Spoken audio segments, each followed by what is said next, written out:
Welcome to Smart Health Talk with your host, Elaine McFadden. Welcome everyone to Smart Health Talk radio show. I'm your host, Elaine McFadden. I'm a registered dietitian with a master's in public health. And you're listening right here on KCAA 1050 AM or 106.5 FM. You can take your choice. They both work great. And we're in a CNBC affiliate station right here out of San Bernardino. And remember, you can watch us on Ustream and watch the video of this incredible interview that we are going to be doing today. And we are here with Dr. Séralini, who is all the way from France, and this is his very first trip here to the United States. Now, how do you say, do you go by Eric or? Gilles-Eric. Gilles-Eric? Gilles-Eric or Gilles-Eric. Oh, okay, Gilles-Eric. Is that how people call you? Yeah, when they call you by, I'm going to call you Dr. Séralini, okay? This is his first trip to France, and this man is known all over the world because he is one of our rock star scientists that has done incredible work trying to look at some of the chemicals, these toxins, these pesticides that are used on foods.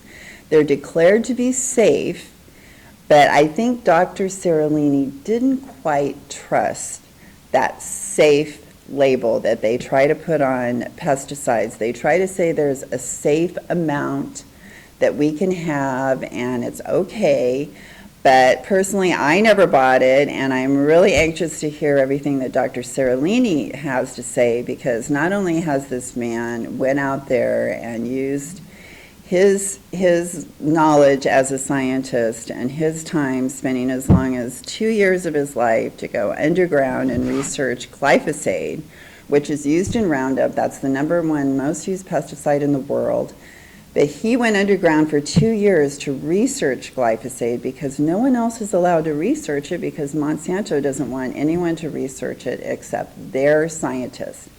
They only do research for 3 months, and Dr. Séralini said, I'm going to put these rats on a diet for 2 years and see what happens, because guess what? We're eating it every day. Most people that are exposed to food are eating glyphosate on a regular basis. So he wanted to see what would happen when rats were exposed to 2 years of glyphosate, and the results were shocking. They shocked the entire world. They were so shocking that he was then subsequently attacked by the maker, Monsanto, and his life kind of went into a whirl after that with all kinds of things happening. But we're going to get the inside scoop here today, right here with Dr. Séralini, on just what really went down through all of that and what he thinks today and what he is working on now and what we expect to see in the future. So let's not waste any more time. Let's get right to this great man right here, Dr. Séralini, all the way from France, and an incredible scientist and researcher. And first of all, Dr. Séralini, what got you interested in science? Because I love science myself, and I love food, and I love learning about food and how food works in our body, and all these other things that they're putting in food and how that's working in our body too. So, well, this is my research since now 30 years to work on the effect of pollutants on health. And I worked on hormonal-dependent cancers and breast cancer during 15 years. And then I switched to the origin of the disease.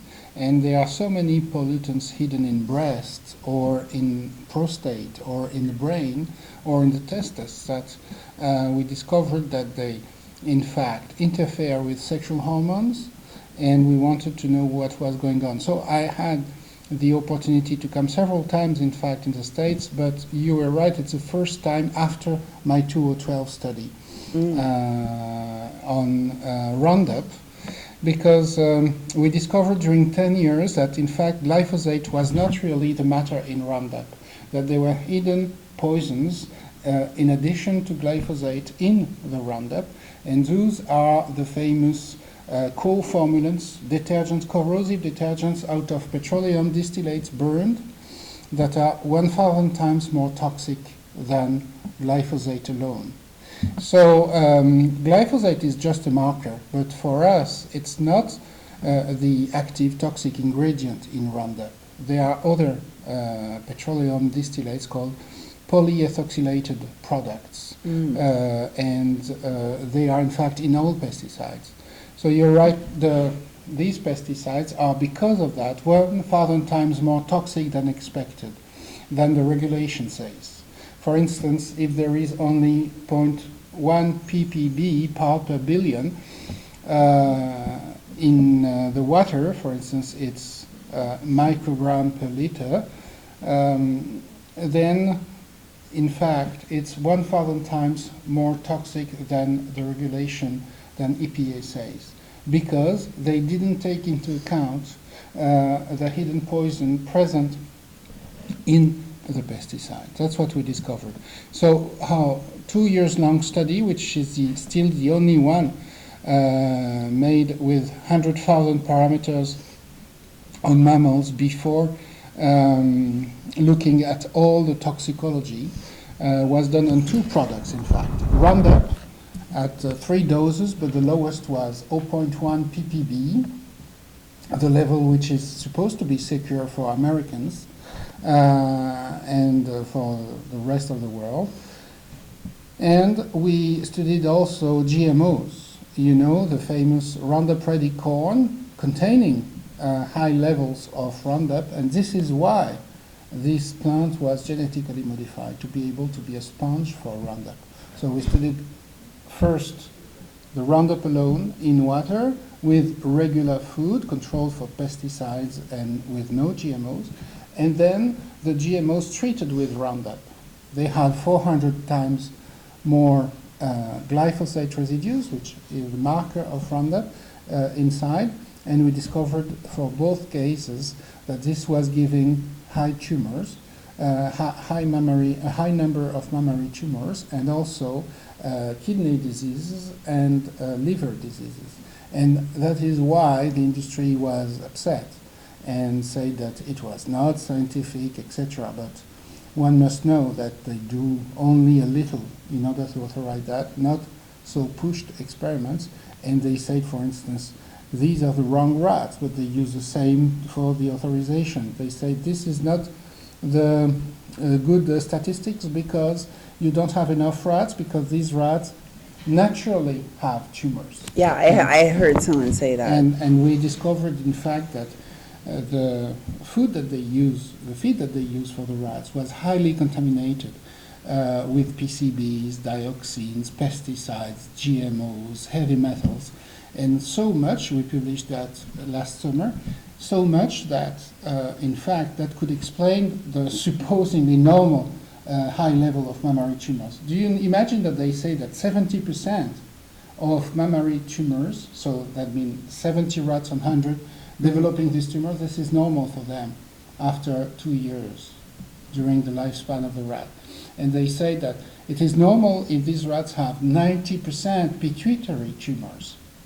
So I said, but you're saying the reason This that is they were ridiculous. getting the tumors is that the feed that they were given was contaminated, and Yeah. that was causing this expression of course. the tumors. and we know that because our control rats were controlled to eat non-pesticide, pesticide-free and GMO-free diet for our control rats, and the treated rats were treated with 0.1 ppb of Roundup plus the same diet, GMO-free and pesticide-free, or the GMO diet, which was not pesticide-free, of course. So when you were studying the rats, did you test their urine to see if there was the presence of glyphosate in the urine? Because I know that they've had families that they went in that ate a regular diet. They tested the family's urine levels for pesticides, and they all would test high. And then when they put them on an all-organic diet, the pesticide levels dropped dramatically. And I'm just wondering if that was the kind of thing during the test that you guys were seeing, that there was a high level in their urine when you were feeding them that. We have measured 100,000 parameters, together in the blood, 30 organs, and in the urine, of course. And even at an electron microscopy level, we saw the organs. So we have given very precise quantities of Roundup to these rats, so of course they got glyphosate. No doubt about that. Well, that kind of scares me, that we test our urine and this stuff is like present in that. So yeah, about 40% of the moms in America may get glyphosate in their urine after consumption of so many GM feed and food. So what does that mean? I mean, what should we be thinking about that? Either through the meat of the porks, chickens, and beef that have been fed with GM soy, so industrial meat. This is not the case with organic meat. And you get that through the tap water because so much Roundup glyphosate-based herbicides are used throughout the world, and especially in North America, you're the champions. And also you get that through the air because a lot of pesticides are released for these GM cultures and even to dry the oat or the wheat. And then you get again some pesticides. Pesticides are jumping from continent to continent through the atmosphere, so that the Inuits in the North Pole are the most contaminated and they didn't use 1 gram of pesticide. So we know that all the bodies all over the planet are contaminated by the pesticides, either one or the other today. And we relate that to different chronic diseases, hormonal diseases, cancers, of course, and also nervous diseases, and also immune diseases. But the companies would say that we've introduced these pesticides into the environment, but they will actually dissipate and break down and not be of harm to all of us. But you're saying that they've actually accumulated in places that they've never been before. So, what should we be thinking? Well, we should check what the company says because they are saying all kind of stupid, non-scientific things advertisements in fact, in order to sell their stuff. What we should know today is that we should explain to the companies that we are in the middle age of knowledge because of them. That means that they don't say what is in Roundup, so everybody mixes glyphosate and Roundup, and say, this is glyphosate just because they declared it, and they put hidden poisons that are 1,000 times more toxic, as I said, in the Roundup bottle. So they are declared as inert and confidential, and this is a fraud. So they keep what is in the bottle confidential, and then if you say, how do you have tested that, and where are the blood analysis of the animals that you have submitted to your product before giving that to billions of people? What is the safety standard? How did they decide that these pesticides and GMOs were safe? What safety standard are we measuring everything by? That's a good question, and to know that, we need a blood analysis that they have done with animals in order to know what were the real raw data, and they don't want to give that. They say it is confidential. So we won against Monsanto in 2 manners. One is because they wanted to hide these results for GMOs, for instance, the blood analysis after 3 months only that they have, and then I will come to pesticides. And, GMOs are sponges of pesticides, so it's almost the same subject and almost the same diseases, liver, kidney problems, and mammary tumors. And we said, give us the blood analysis. They didn't want. And the German state gave us the results. I knew the results because I was during 9 years in the scientific committee for the Ministry of Agriculture and Environment in France. So I was an expert for these bodies in order to assess GMOs. So I knew the result, but I didn't have the right as a public scientist to share that with my colleagues and with the medical world. So, or the nutritionist, or anyone who wants to know. And That seems odd, though, that you Yeah. can't share that. yeah, so because it's supposed to be confidential. So they are not making science, they are making a myth. So we went to Germany where the results, the study was first deposited. It was an American study. They do only one for the whole world. It was for the Roundup Ready corn called NK603, this was its code, and it was also for the Mon 863 corn, which was a Bt corn, making its own insecticide in the cells.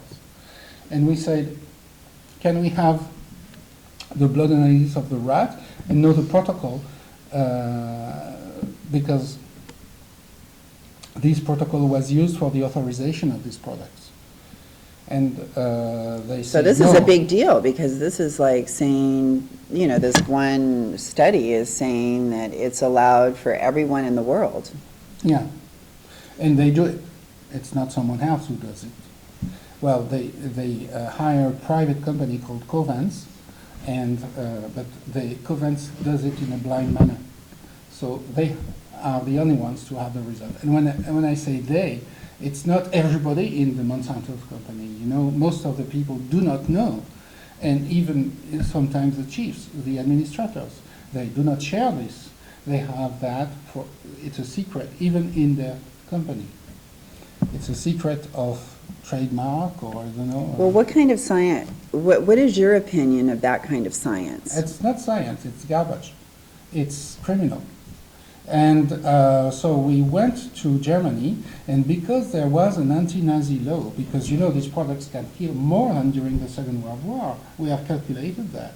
Today there is 1 American on 2 having a cancer, or an hormonal disease, or nervous disease. So these diseases are not linked to new bacteria or new viruses, or to genetic problems, so they could be only linked to chemicals. But it's a mixture of chemicals. It's not one in particular. Because you're saying that like Roundup isn't just glyphosate, it's a mixture of all That's these right. different chemicals. Now, isn't that the same with the World Health Organization when they came out Yeah, saying that this is carcinogenic? It's Yeah. because they looked at the whole product, including all right. those other chemicals, where these other studies had only looked at the glyphosate. that's right. Well, you're right. I will explain to you later on this problem with the court in Germany. But the World Health Organization compared the epidemiological studies that are made in the real world. So that means that the people have been using the Roundup, not the glyphosate, because the glyphosate is never used alone. It's just a marker of Roundup. Even when there is written glyphosate 400 or 460 in the bottle, it's a mixture of glyphosate together with this burned petroleum distillates residues, very oxidative. But why do they pollutants. put it in there, Dr. Séralini? To make the product corrosive and to make sure that it works. And also because it stabilizes glyphosate on the long term, and it allows its penetration and bioaccumulation in the bodies. But they are even more burning than glyphosate alone. And they are even more herbicide. They have even more herbicide activity than glyphosate alone. We have checked that. We have put glyphosate alone on plants, the Roundup, and the detergent, the corrosive detergents in Roundup alone on the plants. Glyphosate is like water, and the detergents alone have the herbicidal activity of Roundup. So they could be alone. But glyphosate allows a patent with a characterized product, rather than the distillate petroleum residues are just the end of a distillation of petroleum cube. And Well, when you say corrosive, it makes me think of acid, so I think of it kind is of acid. eating away at the cells and letting it right. penetrate into it even deeper. it worked like that. And so, and then when I think about spraying this, like you just mentioned earlier, on wheat and grains for the drying process, which is right before harvest, which means it was never watered or anything after that, And I've been picturing this in my head of spraying Roundup on these plants to help them dry out and ripen quicker. That's right. And It is and used that for and that weeds. penetration process, and I'm thinking that has to be getting into the kernel Of course. of the grain, all the Yeah. way in through the kernel. An herbicide that doesn't enter the plant is not a herbicide. It acts just because it penetrates in the plant. Otherwise, we shouldn't get that in our urine because we eat that. So we have that in our body. We are all loaded with pesticides because they penetrate the food, they penetrate the animals, they penetrate the ecosystem. And these detergents help that penetration. So we discovered that, and we went to the court in Germany, like I said, and there, because of an anti-Nazi law, they have given to us the results from Monsanto, because there is a law saying that the effects on public health and on environment should be public, should be. So you got the results. I got the results. And what did you find? We found that we published that. Monsanto was really, it was back in 2007 because the court affair went in 2005. So Monsanto was upset, and we saw that. It was done only on 40 rats, on 400. They had 400 rats in the experiments, but they have given the GMO filled with Roundup only to 80, and only 40 were measured, 20 males and 20 females, 2 doses. So that was 10 rats per group. And only during 90 days for the GMO filled with Roundup, supposedly. And they found some kidney markers disrupted. They found some liver markers disrupted. This is only after 3 months. Yes, so we said we should prolongate that. We should see if that gives a chronic disease or not. And this is why we have made our 2012 study, but we had first to get the seeds. That was very difficult because Monsanto didn't want. Then we had to raise the seeds and make the feed as croquettes. And then we had to feed the rats during 2 years and take regularly the blood and the urine and look at the behavior. So everything was done according to the scientific method to the letter. The OECD methods. And we had also 100,000 parameters to analyze during 1 year, and then we published in one of the best journals called Food and Chemical Toxicology. And then within a month, a guy from Monsanto, Richard Goodman, was hired at the editorial board after we published in order to try to retract this paper. And I just can't believe the reach of these people yeah, to infiltrate. and 1 year later they succeeded. And it took them 1 year because they had no reason to do it.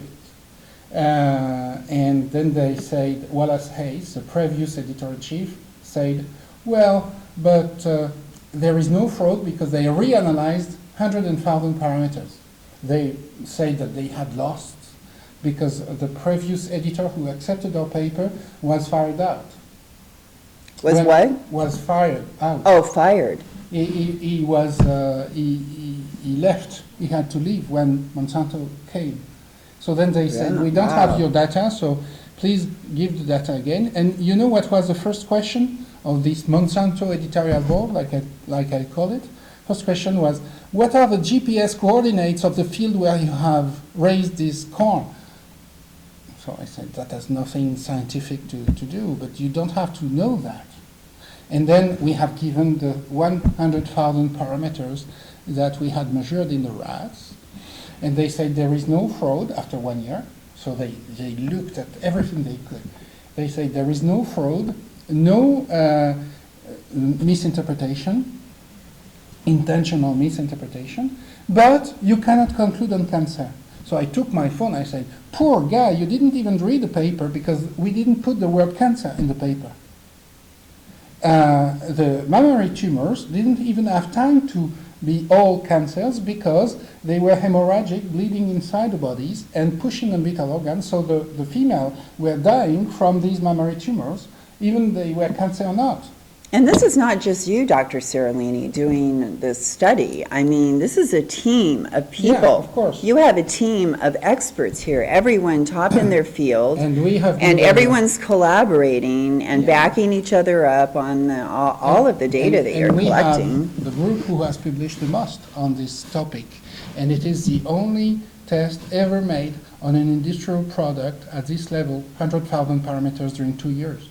Nobody else did that, and we had to raise 3.2 million euros, so I think it is around $3.5 million, in order to make that by crowdfunding, because of course the Ministry of Research gave us only 100,000 euros, which is a lot for people, but which is clearly insufficient to make this kind of thing, because you need 8 people during 2 years in order to make all these analyses and to take care of the rats.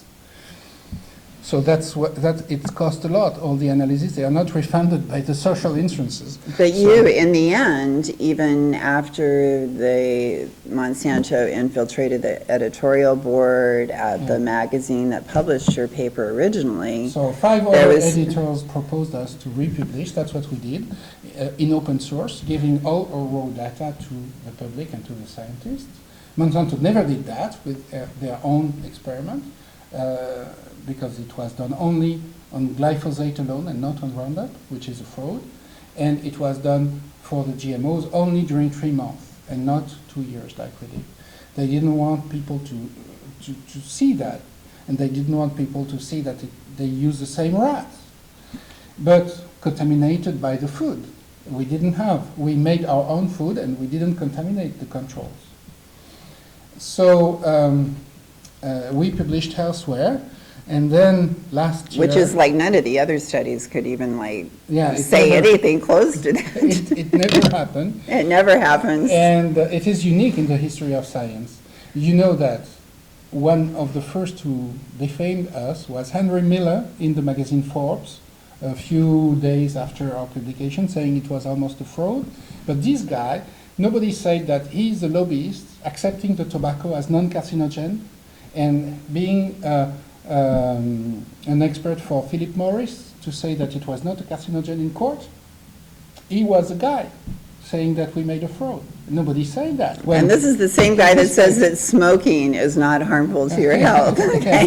No, it's just a lobbyist working for industry. Everybody knows that. It's in movies. It's in books. The merchants of doubt.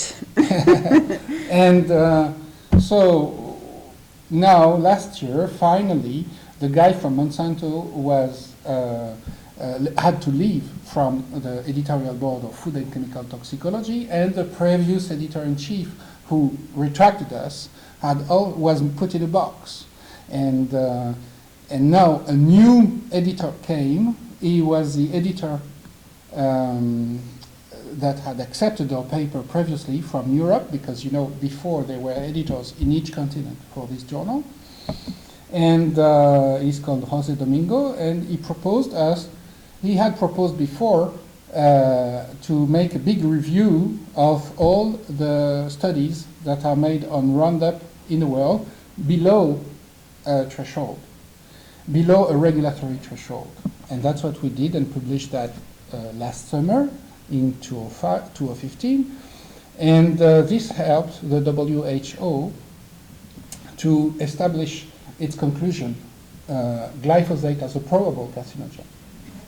And as the European agency says, no, it's not a carcinogen, they were talking about glyphosate alone, because the mission of the agencies is to assess the so-called declared active principles alone, which is a fraud, again, because it doesn't represent the real toxicity of the pesticide. And so today we know why there is this difference between North America and Europe about glyphosate assessment, because the WHO considered the epidemiological studies with Roundup, with the detergents, and also the in vitro study on glyphosate alone from Monsanto. This is why they say probable carcinogen or possible carcinogen and not real carcinogen. Because if you look at the data concerning the whole stuff, the whole pesticide with the detergents, the corrosive detergents. Of course, it is not only carcinogen, but it is also endocrine disrupting and so on. So the assessment of glyphosate alone is not good, and they even say that in a new opinion, the agency, the European agency. Well, that's really good to hear. And I mean, I'm just picturing them, you know, mixing up some Roundup over in the manufacturing plant, you know, like throwing some of this in there and some of that. And you're talking like 100 different chemicals, and I'm thinking, when you put all these things together, the interaction of these different chemicals within in there, when you have hundreds of toxic chemicals together, this is a real toxic cocktail effect. Yeah, we don't even understand the reactions that are happening. And we have studied that. We have studied the mixture of 5 so-called active principle of pesticides. It can increase the effect by 5 to 10.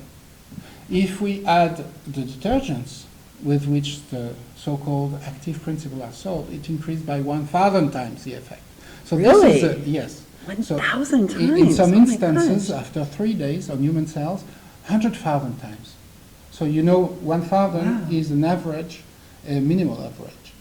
So, and Dr. Séralini, the Roundup that we have today is not the Roundup of 10, 15 years ago either. It's even stronger today.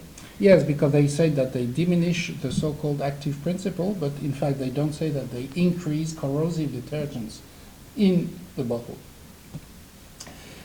The bottle could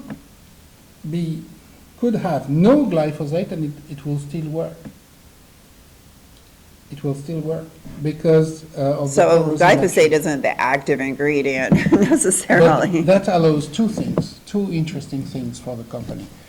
To have a patent almost for free, so they patent only 1 compound, saying that it is a toxic compound, but it is not. So then the legislation, the regulation says that they have to assess the active ingredient, so they assess that alone. And so they get high levels authorized because it's not so toxic. It is toxic, but not really at 1%, which is the proposed dilution for agricultural workers. So then they say it's almost safe. So we have a high level admitted for the so-called acceptable daily intake, the residues in the food and in the water. And what is your response to that? This is the way they have very high levels authorized because they assess the wrong product. So it is a fraud again in my mind. So there are 3 frauds. One, to declare the glyphosate as the active ingredient of Roundup. Even NGOs or other scientists buy that. Because and when they're saying for who? Is this an adult male, and then what about a child? Oh, that's another question. But there are 3 frauds. One, because of the glyphosate declared as the active ingredient, which is wrong. Another one, because the real active and toxic ingredients are declared as inerts, and that's a fraud, and they are even confidential. And another, because they tested only glyphosate alone. This is why. And of course, babies, and this is my work, babies and fetuses are the most exposed. We have found 400 toxicants on baby genes.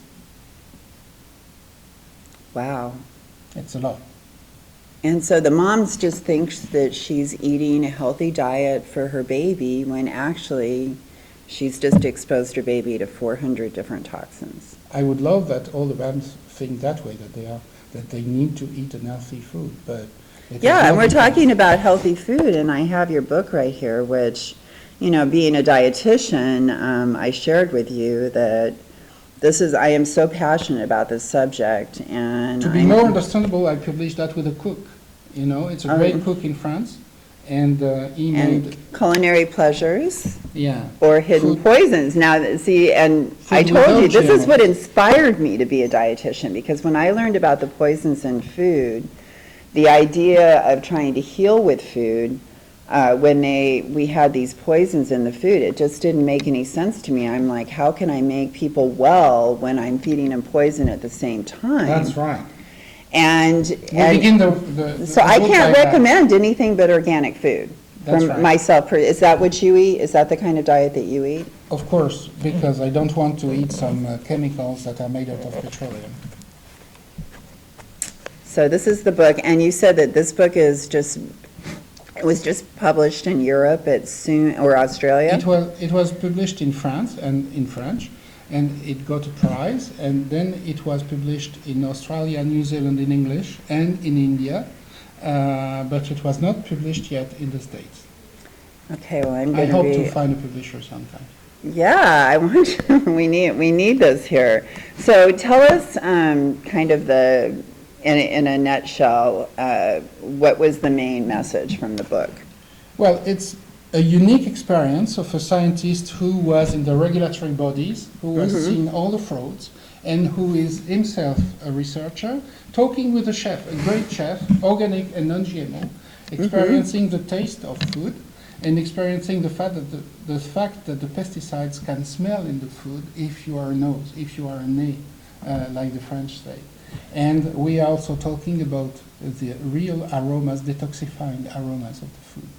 So some plants have been discovered to detoxify, and we know why. And in fact, the aromas are the real love and sex for the plants. You know, they make aromas not for our tongues, but for to make love, in fact.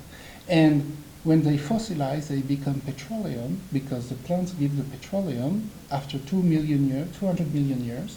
And when we burn the petroleum, make plasticizers, pesticides, and the so-called corrosive detergents, we have just destroyed aromas, broken aromas in our environment, and that, in fact, impact our health because of that. Because the aromas, not only people or animals or flowers make love with these aromas, attracting themselves, but also it is a cell-cell communication system. And this cell-cell communication system is destroyed by petroleum residues that mimic aromas for this reason, because they are made out of condensated aromas for a million years, broken in a very rapid way. In the ecosystem, and this is yeah, I am constantly telling people to avoid phytates, these synthetic chemicals and flavors, and that we have. And then I also just wanted to ask you really quick, because we're running out of time here. What, when we're building a fruit or vegetable, and there's hardly any nutrients in the soil, like with conventional farming, and we're building a fruit and vegetable, when we have these slots where there's supposed to be nutrients, proteins and different things, and it's not there in the soil, what happens in the plant? What are we really getting? Some people do believe that the plant will take what it needs in the soil, but it's not true, because in fact the plant can be really poor, and you feel that with the taste. If it grows too fast with a lot of pesticides, with a poor soil, then it tastes like paper. And you can see that in some strawberries, they are kind of artificial things, and tomatoes out of the season, they have an artificial taste. We speak about that with the chef in the book. And so we should take only the fruits and vegetables from the season, only meat and fish locally taken, or in an organic way, so it controls everything. And things that are fresh, like when I hear you talk, the one thing that it reminds me of is garlic, because so much of the garlic people buy in the store is from China. It has they've actually taken the oil out because that shortens the shelf life, and that's where the aroma and the taste and the antioxidants. And that was one other really important question that I wanted to ask you, the antioxidants.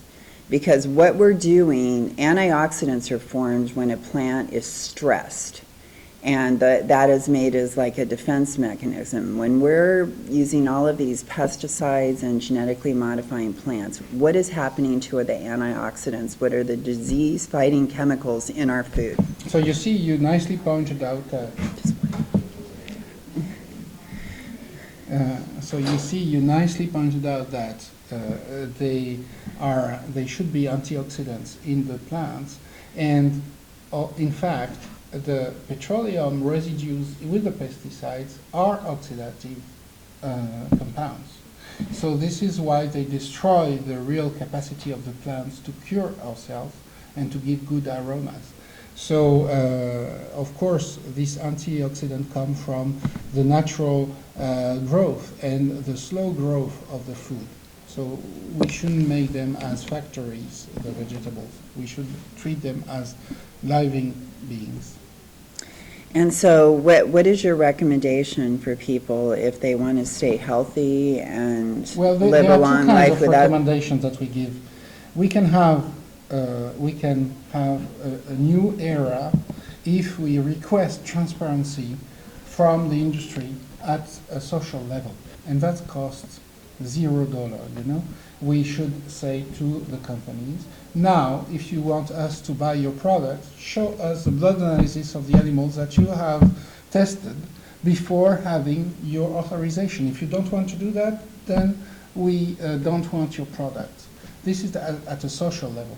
At a personal level, you can get rid of, at a maximum, of these products, eating organic food, eating locally controlled food, and also having detoxifying products through natural fresh aromas that you put on your plate to give you some saliva, some desire. And that will enhance the secretion of enzymes in the stomach and in the liver. And in the liver they are the detoxifying enzymes that can help to clean up all the pesticides and other pollutants that you get in the body. So they are really. What are we looking at here as far as the cost? They go with pleasure and happiness. The cost is almost nothing, because you know why an industrial product costs not so much, because how can it be? Okay, we're just going to wrap up this last comment. Okay, all right. Well, I'll just cut this part out. Okay, well, I just want to thank you so much for your time today, Dr. Séralini, and all of the work that I know. So I hope that we'll be able to at least keep in touch. Thank you. And bye-bye. Thank you so much, and keep up the good work. No problem with keep watching out for us. No problem with the sound, sir? Oh, we're good. We're good? Because I was interviewed 1 hour 2 days ago, and then the guy phoned the next day saying, well, but the sound was not... We tested it before you got it. Good.